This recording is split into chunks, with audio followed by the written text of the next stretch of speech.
Imagina a dos acusados ante el mismo juez, acusados de algo cercano al mismo delito. Al primer acusado se le dice que se le aplicará sin vacilación la sentencia más severa disponible. El segundo acusado no escucha nada por el estilo. De hecho, a medida que pasa el tiempo, el juez le otorga gradualmente a ese segundo acusado lo que equivale a una aprobación oficial. Esto no es una hipótesis, no es una parábola construida para hacer un punto polémico. Es la descripción de dos situaciones reales que se desarrollan dentro de la Iglesia Católica, con meses de diferencia. Y al final de este vídeo entenderás por qué los católicos que no tienen ninguna simpatía particular por ninguno de los dos acusados están comenzando a usar una frase que la Roma institucional encuentra profundamente incómoda.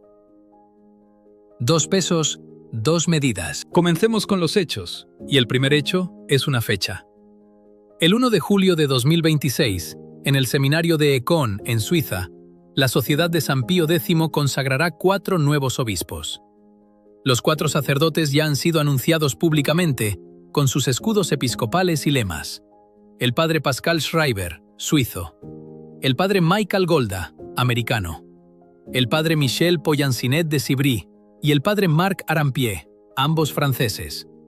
El anuncio no se hizo en secreto. No fue filtrado. La sociedad lo publicó abiertamente, lo que en sí mismo comunica algo importante sobre cómo la sociedad entiende lo que está haciendo y por qué. La razón de las consagraciones no es la ambición, es la aritmética. La Sociedad de San Pío X actualmente tiene 2 obispos, ambos de edad avanzada. Otros 2 han fallecido en los últimos 2 años. Sin obispos, no pueden ordenarse sacerdotes. Sin sacerdotes, una organización que cuenta con 700 sacerdotes, más de 260 seminaristas y cientos de miles de fieles en más de 50 naciones, cesa lentamente de funcionar. La sociedad no consagra obispos para expandir su poder. Los consagra para evitar la muerte institucional. La respuesta de Roma llegó el 13 de mayo de 2026, en forma de una advertencia vaticana formal. Las consagraciones, decía la advertencia, constituirán un acto cismático y desencadenarán la excomunión automática, lo que los canonistas llaman latae sententiae. Fuentes dentro de Roma informan que el Papa León XIV ha decidido seguir lo que se está llamando la jurisprudencia de 1988 y que ya está preparado un decreto similar en tono y contenido al emitido ese año. La referencia a 1988 no es accidental. Es el pilar central de todo el argumento legal de Roma. En ese año, el arzobispo Marcel Lefebvre consagró 4 obispos sin el mandato pontificio. El 1 de julio de ese año, el cardenal Gantín firmó el decreto de excomunión. Al día siguiente, Juan Pablo II confirmó la excomunión a través del motu proprio Ecclesia Dei y usó la palabra cisma abiertamente. 38 años después, la estructura se repite con una precisión casi arquitectónica. El mismo seminario, la misma fecha en el calendario, la misma acusación, la misma sanción anunciada. Ten esa imagen en mente. Un acto cometido por admisión de quienes lo cometen, en una situación que juzgan como de extrema necesidad, recibe la sanción más severa que posee la Iglesia. Ahora dirige la mirada en una dirección completamente diferente. Abril de 2025. El Papa Francisco muere el 21 de abril. La sede de Pedro está vacante. No hay Papa. La Iglesia Universal está sin su pastor supremo. En esos días específicos, durante esa vacancia específica, el gobierno comunista chino hace su movimiento. El 28 de abril, una asamblea de sacerdotes controlada por el Estado elige a un nuevo obispo auxiliar para Shanghái. Al día siguiente, otra asamblea elige a un obispo para la diócesis de Xinjiang. 2 nombramientos unilaterales decididos en la práctica por un gobierno ateo, sin ningún mandato del romano pontífice, por la razón sencilla de que en ese momento no había romano pontífice que lo otorgara. Y nótese lo que estos nombramientos no eran. No eran respuestas a una emergencia pastoral. Shanghái ya tenía 2 obispos y un auxiliar. Xinjiang ya tenía su obispo. Estas no eran consagraciones destinadas a evitar la extinción de un ministerio sacramental en diócesis sin pastores. Eran una declaración de principio. Para Pekín, la vacancia de la Santa Sede no cuenta para nada. La sucesión interna de la Iglesia es irrelevante para la gestión del Estado chino de los católicos chinos. Los nombramientos no fueron actos de necesidad pastoral, fueron actos de afirmación política. Matthew Dimore no es un nombre conocido en los medios católicos y no es en absoluto un defensor ni admirador de la Sociedad de San Pío X. Es un sacerdote diocesano de la diócesis de Charlotte en los Estados Unidos. En un artículo publicado el 25 de junio de 2026, es precisamente él quien plantea la pregunta que Roma no ha respondido. Su argumento es limpio y directo. La justicia requiere que la Iglesia aplique sus propias leyes de manera coherente, sin excepciones moldeadas por el cálculo diplomático o el interés político. La observación aterriza con un peso particular precisamente por su fuente. Cuando la crítica de inconsistencia proviene de alguien sin ningún interés en la causa tradicionalista, no puede descartarse como defensa partidista. Solo puede abordarse según sus méritos. ¿Cómo respondió Roma a las consagraciones chinas? No con un decreto de excomunión, no con una advertencia formal, no con la palabra cisma, con el prudente silencio de la diplomacia. Y luego, varios meses después, el 11 de agosto, el mismo obispo auxiliar de Shanghái, cuyo nombramiento había sido realizado por una asamblea comunista durante una vacancia papal, recibió la aprobación oficial del Vaticano. El Vaticano ratificó lo que Pekín había hecho. Resume las dos vías y el contraste se vuelve imposible de ignorar. Quienes consagran un obispo por dirección de un régimen ateo, durante una vacancia papal, en diócesis que ya tienen suficiente liderazgo episcopal, son primero tolerados y luego ratificados.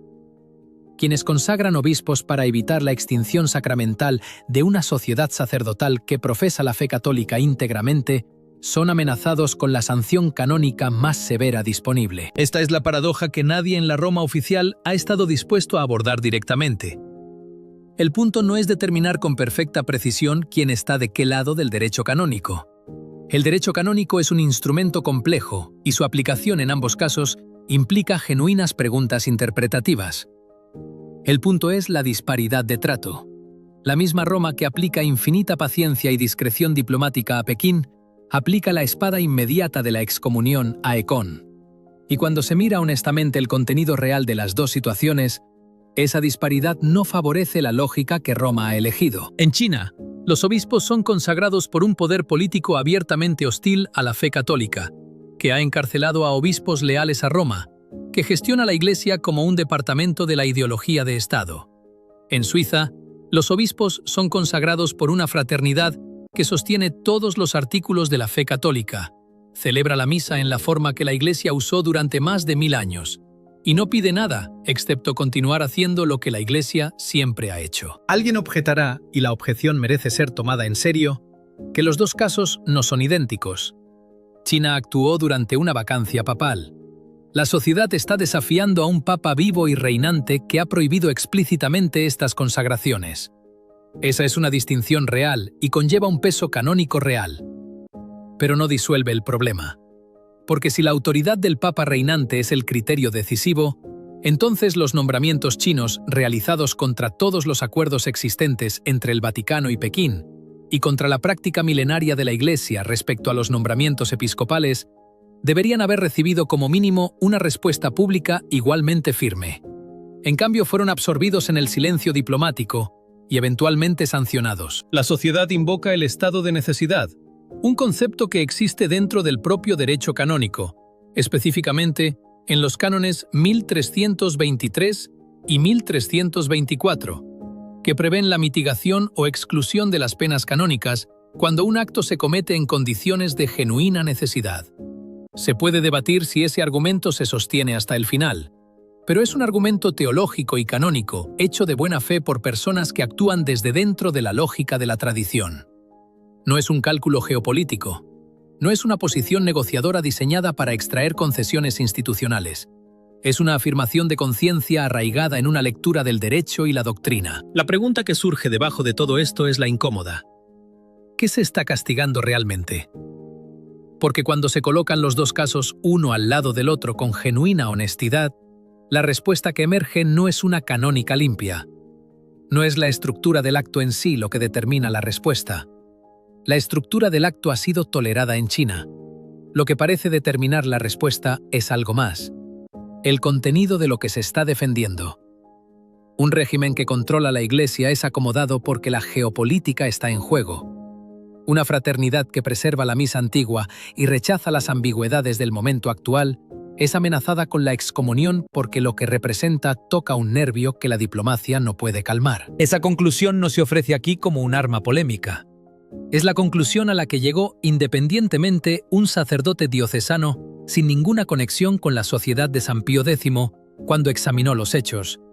Y cuando un adversario llega a la misma conclusión que un defensor, la conclusión ya no es una cuestión de perspectiva, es una cuestión de evidencia. El peso de lo que se ha descrito hasta ahora no descansa en la simpatía por la sociedad de San Pío X. Descansa en algo más simple y más fundamental que eso. Descansa en el principio de que una ley aplicada selectivamente ya no es una ley. Es una preferencia vestida con ropaje legal. Y cuando la Iglesia, que siempre se ha presentado como guardiana de una justicia que trasciende el cálculo humano, comienza a aplicar sus propios cánones según criterios que parecen indistinguibles de la conveniencia geopolítica, el daño se extiende mucho más allá de los casos específicos involucrados. Toca la credibilidad de la propia institución. Seamos precisos sobre lo que no se está argumentando aquí. Nadie con una comprensión seria de la eclesiología católica puede mirar lo que la sociedad está haciendo el 1 de julio y declararlo canónicamente sin problemas. La consagración de obispos sin un mandato pontificio es un acto grave. El Código de Derecho Canónico de 1983 lo trata como tal. Juan Pablo II lo trató como tal en 1988. La sociedad lo sabe. Su liderazgo nunca ha pretendido lo contrario. Lo que la sociedad argumenta es que la gravedad del acto es superada por la gravedad de la alternativa.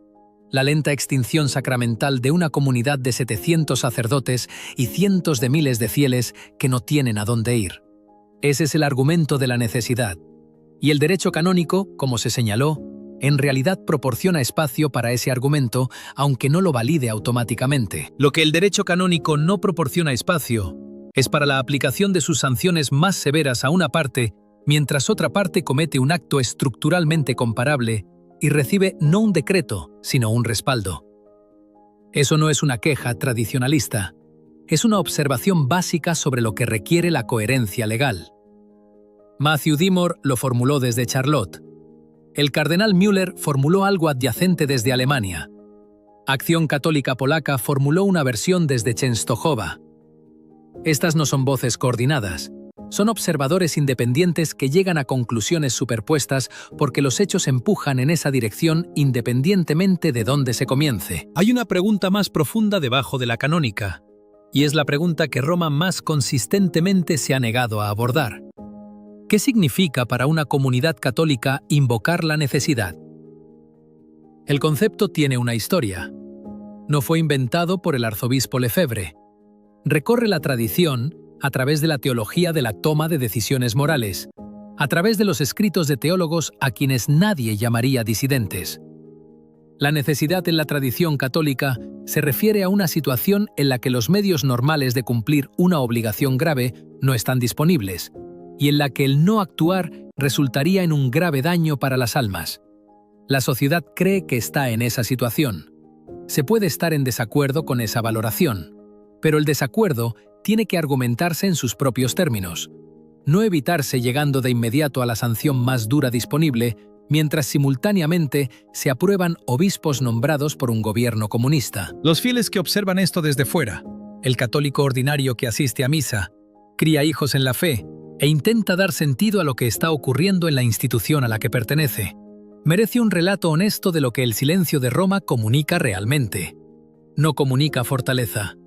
No comunica la serena confianza de una institución que sabe que está aplicando principios coherentes. Comunica la incomodidad de una institución que ha adquirido compromisos en diferentes direcciones y no puede honrar todos simultáneamente sin que la contradicción se vuelva visible. El acuerdo entre el Vaticano y Pekín, cualesquiera que sean sus términos precisos, ha requerido que Roma absorba cosas que nunca habría absorbido de una comunidad católica en Occidente. Obispos nombrados sin mandato pontificio. Gestión estatal de la formación en seminarios. el encarcelamiento y la desaparición de obispos leales a Roma, hombres que nunca fueron excomulgados, nunca declarados cismáticos, nunca sometidos a los instrumentos canónicos que ahora se están preparando para Ecón. Esos hombres estuvieron en prisiones chinas mientras sus sustitutos recibían la aprobación del Vaticano. Eso no es un rumor. Es la historia documentada de la relación Vaticano-China a lo largo de la última década. Ante ese telón de fondo, el anuncio de que los 4 sacerdotes de la sociedad enfrentarán la excomunión automática por consagrar obispos para servir a comunidades que profesan la fe católica completamente, no llega como una aplicación firme y coherente del derecho canónico. Llega como algo más.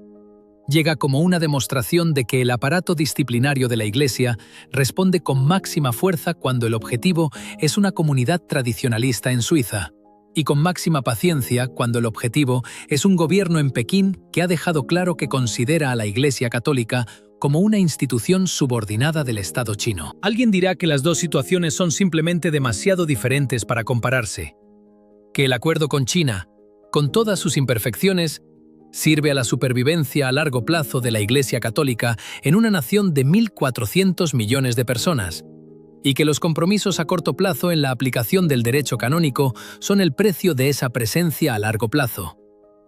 Ese argumento existe y no carece completamente de peso, pero tiene un costo que rara vez se reconoce abiertamente. El costo es este. Cada católico que observa a Pekín nombrar obispos y recibir la ratificación vaticana, y luego observa a Ecón prepararse para la excomunión, extrae una conclusión sobre lo que la Iglesia valora realmente cuando el interés institucional y el principio canónico entran en conflicto.